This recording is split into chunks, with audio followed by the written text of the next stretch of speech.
This is an abdominal CT scan without contrast on a 57-year-old male patient.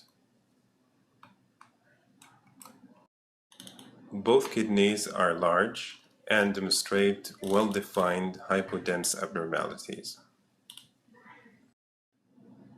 The density of these well-defined renal lesions is consistent with that of fluid.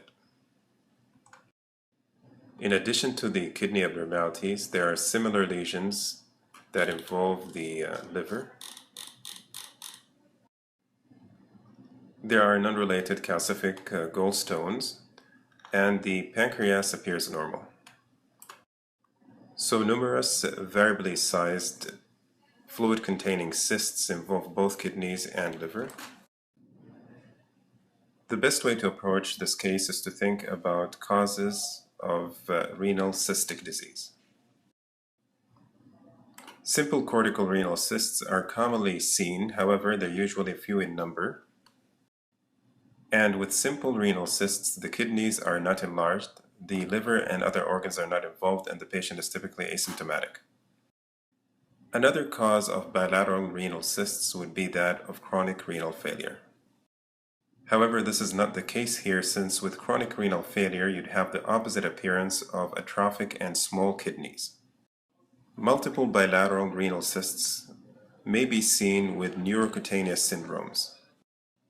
For example, tuberous sclerosis or von Hippel-Lindau disease may be associated with renal cysts. However, the patients are usually younger and known with these neurocutaneous syndromes. In addition, if it's a case of neurocutaneous syndrome, you'd know about other manifestations in or outside of the abdomen. For example, in tuberous sclerosis, you'd see corticotuberous within the brain, you'd see angiomyolipomas within the abdomen, or in the case of von Hippel-Lindau disease, you'd have hemangioblastomas of the brain or pheochromocytomas of the adrenal glands. None of this was known in this patient, and we don't see other intra-abdominal manifestations apart from the hepatic and renal cysts. So this basically excludes the possibility of neurocutaneous syndromes. Another rare etiology for development of renal cysts is that of lithium intake in psychiatric disorders. In such cases, the history would be revealing, and the cysts are typically small. So this is not our case.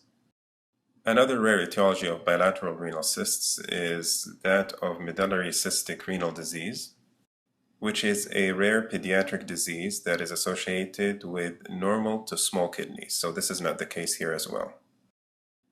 The final possibility, which is the diagnosis here, is known as autosomal dominant polycystic kidney disease. So autosomal dominant polycystic kidney disease is an inherited disease. Multiple cysts in the kidneys or in other organs such as the liver and pancreas develop early in age. As the patient advances in age, the size and number of the cysts typically progress. Patients may be symptomatic or asymptomatic. They may complain of abdominal distension and pain. Sometimes the pain may result of a hemorrhagic or infected cyst.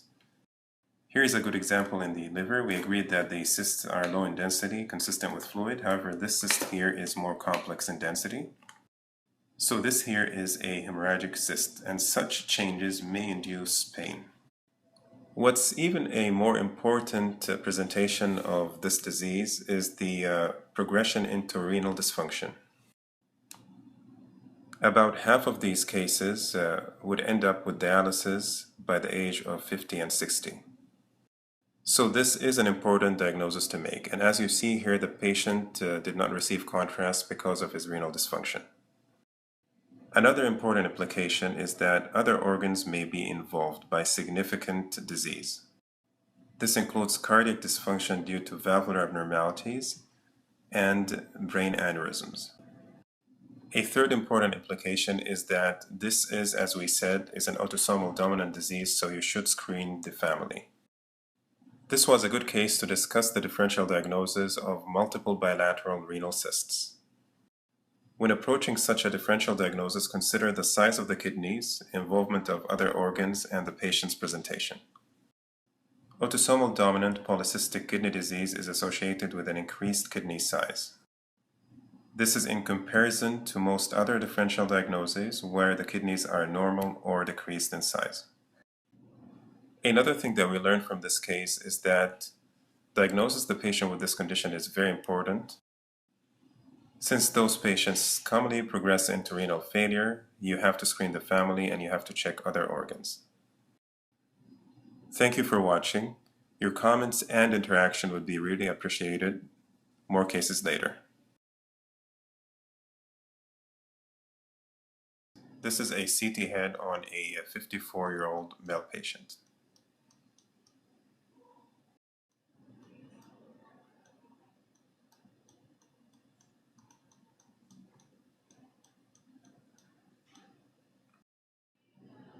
Without giving you the history, it might be a bit difficult to detect the finding. However, if you know that this patient presented with left-sided weakness, you'd look carefully for signs of stroke. To emphasize what we mentioned before on imaging of stroke patients, a CT head may be normal in the first 6 hours. You have to look carefully for a vanishing basal ganglia, which is not the case here, a hyperdense MCA, which is also not the case here, or an insular ribbon sign, which is absence of this insular ribbon here. Knowing that the patient's acute weakness is on the left, you'd suspect the abnormality being on the right. And for an experienced eye, you may notice that there is absence of part of the insular ribbon on the right compared to the left. Here's a close-up showing the right insular ribbon, which is ill-defined compared to that on the left. So looking carefully, you'd at least raise the possibility of an insular ribbon sign.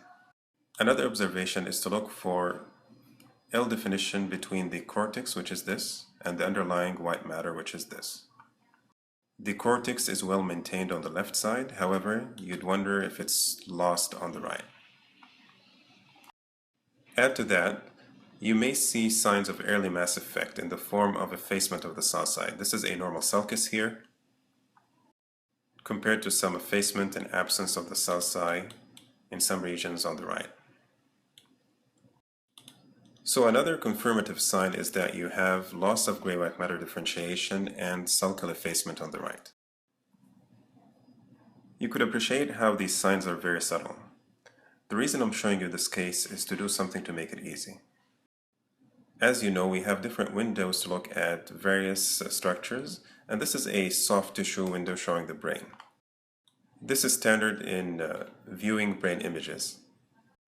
However, this in many cases is not the easiest window to evaluate for early strokes. You could change the window playing with the parameters on your screen. It's advised to view stroke cases with a dark, high contrast window. These are the numbers that you could play with, and as you see, the window width is about 100 and the level is about 50. Now I changed the numbers to about 40 for both width and level, and let's see what happens. This is a very dark, noisier window, but it has very high contrast, and it's much easier to see the insula here. And when compared to the right side, you could see partial absence of the insula here. Going up, it's much easier to see the loss of the cortex on the right compared to that on the left. Whenever the clinical presentation is suggestive of stroke and you have doubts on CT, you can do a follow-up or do an MRI. Here's the follow-up CT 24 hours after, where the stroke has evolved and it's easily seen. So one thing to remember from this case, whenever you evaluate a CT head, especially for suspected stroke, please use the stroke window.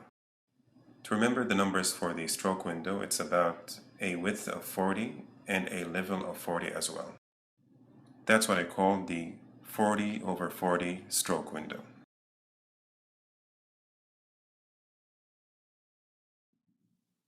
This is a 19-year-old patient. Here's the lateral chest radiograph on the same patient.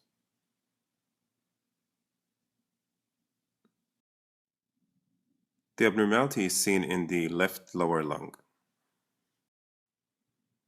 There is this L-defined opacity that involves the retrocardiac region, which is confirmed by obscuration of the left hemidiaphragm. Notice how you don't see it in comparison to a clear right hemidiaphragm.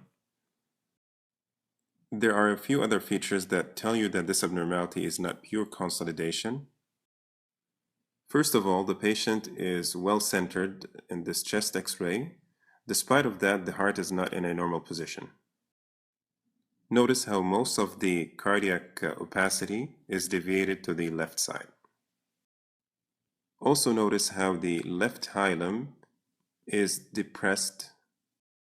In normal patients, the left hilum should be higher than the right hilum. In this case, it is lower. You could tell by the bronchus here. A third sign is the elevation of the left hemidiaphragm as denoted by the gastric air bubble. In most patients, the right hemidiaphragm is higher than the left, although in some patients it could be equal or the opposite. Finally, if you're used to look at chest radiographs, you'll notice that the left hemithorax is smaller than usual. All these features are telling us that the opacity seen here is also associated with volume loss. Volume loss is another term by which we mean that there is atelectasis, and this is consistent with left lower lobe atelectasis.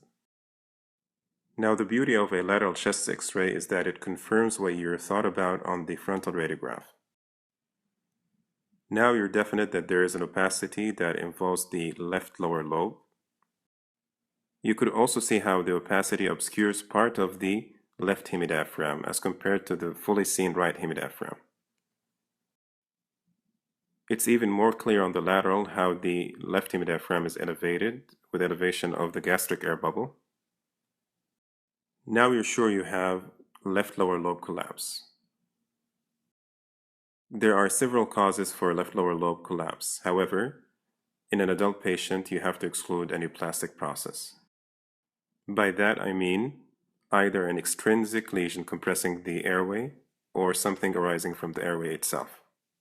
Further assessment, let's look at the chest CT on this patient. The chest CT confirms the left lower lobe collapse. Notice how atelectatic and collapsed lung enhances normally. And note these tubular hypodensities within the atelectasis consistent with mucus-plugged airways.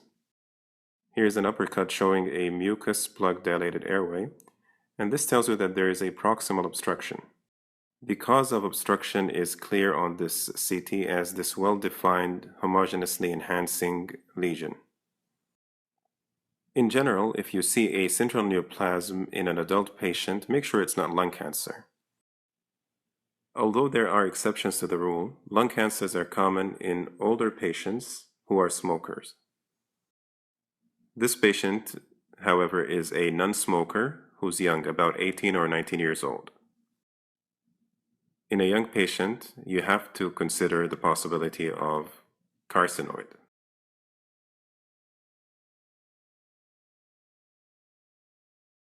It's typically a tumor seen in non-smokers, younger age, central in location like what we see here. It's usually well-defined and may be heterogeneous or homogeneous, depending on the type. And like many neuroendocrine tumors in the body, carcinoid tumors are hypervascular, and that's why they enhance avidly. Carcinoid tumors are classified in the lung into the typical versus atypical types. Typical carcinoid is usually well-defined, homogeneously enhancing, hypervascular, central in location, seen in patients who are younger, about 20 to 40 years old, and are not typically associated with lymphadenopathy or metastasis. This is in comparison to the higher grade of neoplasms seen in atypical carcinoids, which are more commonly heterogeneous and necrotic, could be more peripheral rather than central in location, are associated with more lymphadenopathy and metastasis. In general, the prognosis of carcinoid is way better than that of your typical lung cancer. However, If you compare both types of carcinoid, since the atypical carcinoid is more aggressive, it has a worse prognosis than the typical ones. So to summarize what we learned from this case, first, we learned a few signs of lobar atelectasis or collapse. Make sure your hemidiaphragms are in position, your heart is in position, and the hyla are in normal position as well. Another thing that we learned is that the lateral radiograph is not as scary as you think. It's actually very useful in confirming abnormalities. We also learned that in an adult patient, the major consideration for lobar collapse is that of a neoplastic process. And this neoplastic process may be extrinsic or intrinsic in nature. This case is also a reminder to think about carcinoid as a neoplasm in younger patients, especially non-smokers. We also revised a little bit of theory on carcinoid tumors. They're malignant tumors that could be typical or atypical.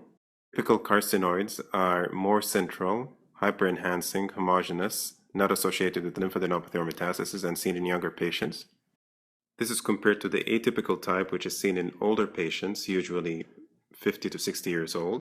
This atypical form is associated with a more peripheral location and more predilection for metastasis and lymphadenopathy. Thanks for watching. Your comments are appreciated as usual. See you later with more cases.